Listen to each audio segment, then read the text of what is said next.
أعوذ بالله من الشيطان الرجيم بسم الله الرحمن الرحيم الحمد لله الصلاة والسلام على رسول الله وعلى آله وأصحابه ثم أما بعد السلام عليكم ورحمة الله وبركاته برادران و خواهران و بینندگان و شنوندگان محترم، الحمدلله که ما و شما از کتابی بیدان از علمی صرف 10 درس گرفتیم و امروز باشد به سمع شما درس 11 را خواهم رسانید.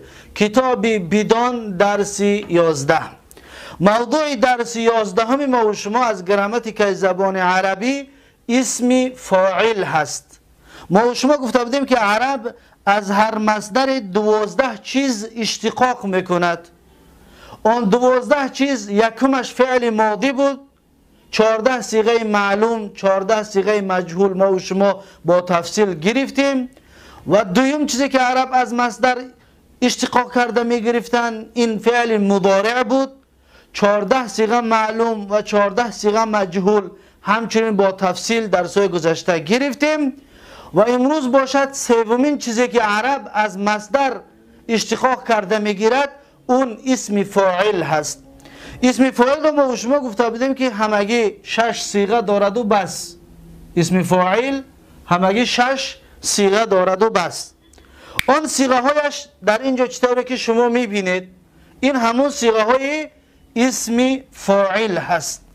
این صیغه های اسم فاعل هست. اکنون کتاب رو میبینیم که صاحب کتاب برای ما و شما چی معلومات درباره اسم فاعل میدهد. اینجا موضوع اسم فاعل هست. صاحب کتاب میگوید اسم فاعل از ثلاث مجرد بر وزن فاعلون می آید، همچون ضارب و قاتل، و از غیر ثلاث مجرد بر وزن فعل مضارع معلوم می آید. خب اولا ثلاث مجرد را بگیریم. ما و شما در زبان عربی همگی 22 باب داریم. بعد از بیدان انشاءالله این 22 باب رو میگیریم. این 22 باب به 4 قسم تقسیم می شود. این 22 باب به 4 قسم تقسیم می شود. 6 تای اولش را ثلاث مجرد میگویند و 12 تای بعدینش را ثلاثی مزید میگویند و 1 تاش را رباعی مجرد و 3 تای باقی مانده اش را رباعی مزید میگویند. پس ببینید 6 قطعی 12 18 این 19 این 3 قطعی 22. در زبان عربی همگی 22 باب هست، 22 وزن کلمات هست، وزن فعل ها هست.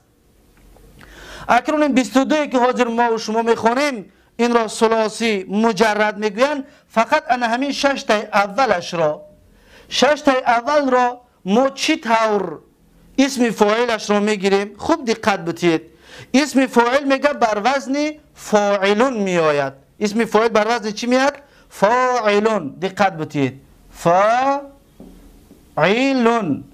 این کلمه چی است؟ ترازو است. این ترازو میزان هست. ف و عین و لام میزان هست. ما یک کلمه الف را بین ف و عین همراه کردیم. اکنون میگه چیکار میکنیم؟ نگاه کنید. حاضر ما یک کلمه را مثلا می نویسیم ضاد ضرب، مثلا ضرب و قتل. دقت بتید این کلمه ها را که ما چخیل از این اسم فاعل میگیریم. قتل و نصر. نصر. دیدید این همون فعل های چی هستند؟ فعل های ثلاثی مجرد هستند، یعنی 3 حرفه هستند، 3 حرفی اصلی. خب اکنون ما از همین فعل ها میخواهیم که اسم فاعل بگیریم. چیکار میکنیم؟ دقت بتید همه اینها بر وزن چی هستند؟ بر وزن فعل. ببینید فعل همه اشون یک وزن قطعی هستند. فعل. اکنون ما وقتی که میخوایم اسم فاعل بگیریم در بین ان همین ف و عین یک الف رو همراه کردن در کره. چطوره که در اینجا همراه کردگی هستیم؟ فاعلون. پس ببینید اکنون در بین ضاد و ر الف رو همراه کردن در کره چی میشود؟ میشود که ضاربون. ببینید ضاربون. قتلت در بین قاف و ت الف همراه کردن در کره میشود چی؟ قاتلون و در نصره بین نون و سین همراه کردن در کره، پس می شود چی؟ ناصرون. ناصرون. دیدید؟ همه بر وزن چی هستی؟ فاعلون. پس این ترازو هست. ما هر کلمه را که میخواهیم اسم فاعلش را بگیریم، پس باید به مثل یعنی همین اول وزن می نویسیم، در پایان نگاه میکنیم که الف حرفی را که همراه کردیم در کجا هست؟ بین حرف یکم و دوم هست. بین حرف یکم و دوم ببینید، حرف یکم و دوم الف همراه میکنیم، میشود اسم فاعل. میشود اسم چی؟ اسم فاعل. اینها همه‌شان از باب ثلاثی مجرد بود. اینها همه‌شان از باب چی است؟ ثلاثی مجرد است. یک بار دیگر میخونیم. میگه اسم فاعل از ثلاثی مجرد، ثلاثی مجرد گفتیم 6 باب دارد. از آن همین 6 باب چیکار میکند؟ بر وزن فاعلون. ببینید بر وزن چی می آید؟ فاعلون می آید. همچون ضاربون، قاتلون، ناصرون. دیدید؟ ضاربون، قاتلون، هر کلمه را بیار. مثلا قصده باشه قاصدون، قاصدون. هر کلمه را که باشه بیارید در اینجا، در موافق به همین وزن می آید. موافق به همین وزن. پس این ترازو است، این را دقت بتید. خب اینها بود اسم فاعل گرفتن از باب ثلاثی مجرد، 6 باب. این را دقت بتید و نوشته در ذهن هاتون جا بکنید. این را از بین میبره. ببینید ما همه را با ترازو کشیدیم. پس از کشیدن این کار ما کردیم. دقت بتید. این دیگه حالا برای ما لازم نیست، زیرا اینکه ثلاثی مجرد را ما با اتمام رساندیم. چی طور گرفتن اسم فاعل، این خلاص شد. یعنی چطور از این اسم فاعل میگرفتیم خلاص شد.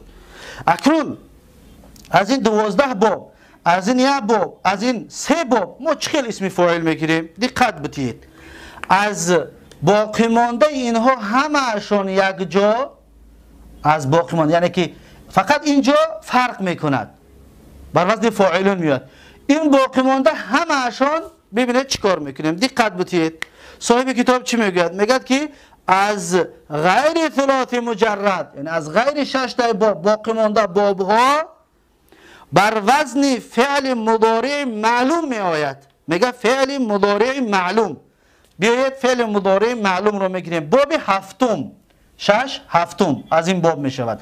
هفتم اکرم یکرمو است. ببینید یکرمو. دقت بتید چی است؟ یکرمو. اکرم یکرمو. این باب هفتم است. یک تا دیگه از باب 15 میگیریم. استخرج یستخرجو. ببینید یستخرجو، یستخرجو. بیاید یک تا دیگه از باب چی میگیریم؟ از باب 19 هم میگیریم. از باب رباعی مجرد اینجا بگیریم یا در بالا این می نویسیم. یک باب از این باب میگیریم. باز یدحرجو، باب 19 یدحرجو. ببینید یدحرجو. یک تا دیگر از این میگیریم. این دو بابی که گرفتیم از این 12 تاگه است. این یک تا گرفتیم از این باب است و یک تا دیگر از این باب میگیریم، از باب رباعی مزید. مثلا که یتدحرجو، ببینید یتدحرجو، یتدحرجو. خب اکنون ما از اینها اسم فاعل رو چی طور میگیریم؟ دقت بتید. فعل مضارع معلوم، مجهول شو نکردیم. یکرمو، یستخرجو نگفتیم. یکرمو، یستخرجو، یدحرجو، یتدحرجو، یعنی فعل های معلوم. از فعل معلوم اکنون چی طور ما اسم فاعل میگیریم؟ خب کتاب را دقت بتید. میگه که از غیر ثلاثی مجرد، یعنی که از این بابهای باقی مانده بر وزن فعل مضارع معلوم می آید. فعل مضارع معلوم هستند اینها همه‌شان، مجهول نیستند و فعل ماضی هم نیستند. فعل مضارع و فعل معلوم هستند. چیکارش میکنه؟ میگه با آوردن میم مضمومه، اولا جدا حرف میم رو من نوشته میکنم. در اولش حرف میم مضمومه را میاریم. ببینید در اول این چی است؟ میم. و مضمومه ضمه اش میمونیم. ولی همین بیستد اینها میم مضمومه. اینجا هم همچنین برای اینم میم مضمومه، برای اینم همچنین میم مضمومه، برای این هم همچنین میم مضمومه. دیدید؟ اولین کار میکنیم در اولش میم مضمومه را میاریم. اکنون چیکارش میکنیم؟ به جای حرف مضارعت میگد. اکنون میم مضمومه را که آوردیم حرف مضارعت را کاملا، ما گفتیم حرف مضارعت 4 تا است، نه؟ الف و یا و نون و ت. الان حرف مضارعت کاملا از بین میبریم، دیگر حرف مضارعت بوده در کار نیست. دیدید؟ اکنون حرف مضارعت از بین رفت. این را میچسبونیم به حرفای بعدی. دقت بدید، این حرف مضارعت از بین رفت. چی شد؟ مدحرج، متدحرج، مکرم و مستخرج. ولی بود چیدگی نیست. اولین کاری کردیم حرفای مضارعت بردیم، در جاش میم مضمومه را آوردیم ماندیم. این یکمین کار بود. دویم کار چیکارش میکنیم؟ میگد که و با کسر ما قبل آخر. ما قبل آخر ما شما میدونیم کدام حرف است در اینجا؟ حرف ر. نگاه میکنیم که حرف ر کسر است، به حال خودش میمونیم. خلاص مدحرجون اسم فاعل هست. یکم کار دیگرش نمیکنیم. مدحرج اسم فاعل هست. مکرم ر ما قبل آخر است، کسر است. خلاص مکرم، معذرت میخوام، میره ضمه میکنیم، تنوین میتیم، زیرا اینکه ما از فعل مضارع به چی بردیمش؟ به اسم بردیم. مدحرجون، مکرمون، اینا هر دوش چی؟ اسم فاعل. در اینجا ما یگان کار نکردیم، میم مضمومه را آوردیم، خلاص آخرش تنوین دادیم، خلاص همونطور باقی مونده چی شد؟ اسم فاعل. اکنون در اینجا چی کار میکنیم؟ دقت بدید. در اینجا نگاه میکنیم که مبتدا ما قبل آخر فتحه است. فتحه که باشد را چیکار میکنیم؟ کسرش میکنیم. فتحه چه میگیریم؟ میشه متدحری جون. چی؟ اسم فاعل. از اینجا چی؟ مستخری جون. در اینجا یگان کار میکنیم با مثل اینها. خلاص مدحرجون، مکرمون، مستخرجون، این جاها دا فقط یا میم مضمومه آوردیم، خلاص. لیکن در اینجا ما قبلش فتحه که بود کسرش کردیم، شد اسم فاعل. انا همین طور اسم فاعل رو از باقی مانده بابها ما و شما میگیریم. پس این طریقه گرفتن اسم فاعل هست. پس اینها رو نوشته در ذهنتان جا بکنید که برای اسم فاعل ما چیکار میکنیم. همچنین کتاب رو بخونید، یعنی که از غیر ثلاثی مجرد بابهای باقی مانده، این باقی مانده همش غیر ثلاثی مجردش میگن. از غیر ثلاثی مجرد بر وزن فعل مضارع معلوم، چطوره که فعل مضارع معلوم رو نوشتیم، بر وزن فعل مضارع معلوم می آید. با آوردن میم مضمومه در اولشون حرف مضارعت رو میگیریم، میم ها را ضمه دار میمونه، میم مضمومه. با جای حرف مضارعت رو میگیریم و با کسر ما قبل آخر نگاه کسره به حال خودش میمونیم، کسره به حال خودش میسته، کسره میسته. لیکن این فتحه که بود ما کسرش کردیم، فتحه یا ضمه باشه ما کسرهش میکنیم. همچون مکرمون، چطوری که میبینید مکرمون و مدحرجون، چطوری که شما خودتون دیده ایستید. پس این طریقه گرفتن اسم چی است؟ اسم فاعل. به همین با آخر میرسونیم طریقه گرفتن را. اکنون میگذاریم به توضیح دادن آن چیزی که شما در اینجا نوشتگی میبینید. پس دقت بدید. صاحب کتاب چی میگوید؟ صاحب کتاب میگوید که اسم فاعل بر 6 صیغه می آید. چطوری که شما میبینید 3 تا در بالا و 3 تا در پایان. همگی چند تا است؟ 6 تا. اسم فاعل 6 صیغه دارد، چطوری که در اینجا نوشتیم همچنین 6 صیغه دارد و بس. 3 مذکر را بود و 3 مؤنث را بود. این 3 تا برای مذکر است و این 3 تا برای مؤنث است. اون 3 که مذکر را بود، اکنون این 3 تا که برای مردانه هست میگه ضاربون. ببینید ضاربون یک مرد زننده، ضاربانی 2 مرد زننده. خب از کتاب میخونیم ترجمه اش رو. ضاربون یک مرد زننده، صیغه واحد مذکری اسم فاعل، صیغه واحد یعنی یک کس است، یک مرد زننده.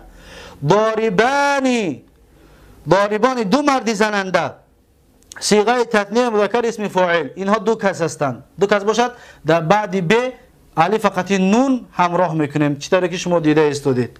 ضاربون ضاربون همه مردان زننده صیغه جمعی مذکر اسم فاعل اینها اکنون جمع است از دو کس زیاد. ضاربون همه مردان زننده.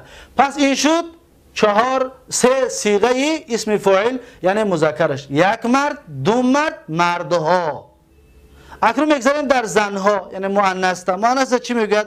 میگوید اون سه که مؤنث را بود اکنون سه تایی که برای مؤنث است میگوید ضاربتون. ببینید در آخرش ت زنانه همراه کردیم و مثل همین است فقط در آخر این یا ت همراه کردیم شد زنانه.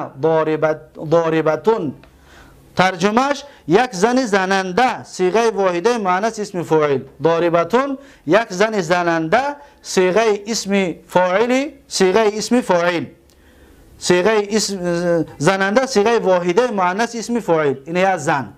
خب ضاربتانی همین الف نون فقط زنانه کی بود یا ت در بین آمد؟ همین ت در بین آمد. در اینجا ت در کار نیست برای مردانه هست. ضاربتانی دو زن زننده صیغه تثنیه مؤنث اسم فاعل اینها دو زن. خب آخرش ضارباتون همه زنان زننده صیغه جمع مؤنث اسم فاعل. همه زنهای زننده صیغه جمع مؤنث اسم فاعل. اکنون یک زن دو زن همه زنها. با همین طریقه اسم فاعل به آخر رسید. اکنون اینجا ما و شما برای وزن رو معین کردن ببینید ضا داره و ب از همون وزن گفتگی خودمون است. پس ضاربون بر وزن چی بوده است؟ بر وزن فاعلون. ضاربون بر وزن چی؟ فاعلون. ضاربون بر وزن فاعلون. خب دویم ضاربانی بر وزن چی است؟ ترازو. ما با ترازو باید همه وقت کشیده همه وقت باید وزن بکنیم. ضاربا ببینید معذرت میخوام فاعلانی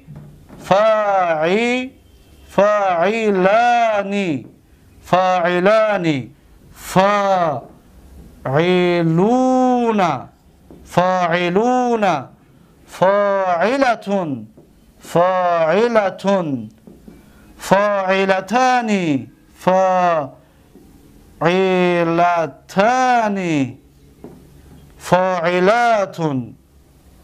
فاعلات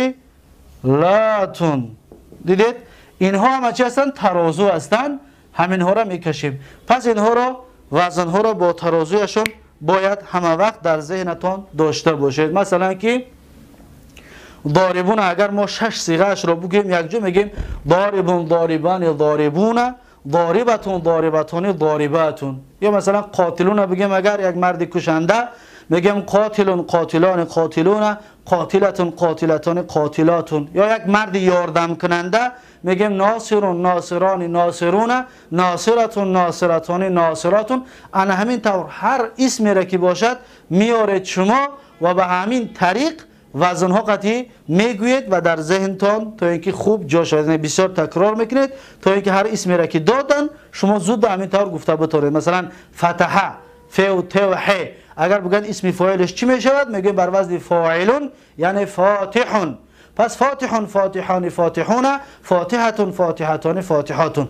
پس اینها از ثلاثی مجرد بود. از ثلاثی مزید یا از غیر ثلاثی مجرد که باشد مثلا مستخرجون با خودش به مثل همین مثلا مستخرجون یگان چی همراه نمیکنیم مستخرجانی الف فقط نون همراه میکنیم. مستخرجون و فقط نون همراه میکنیم. مستخرجتون یک زن که باشد ت همراه میکنیم.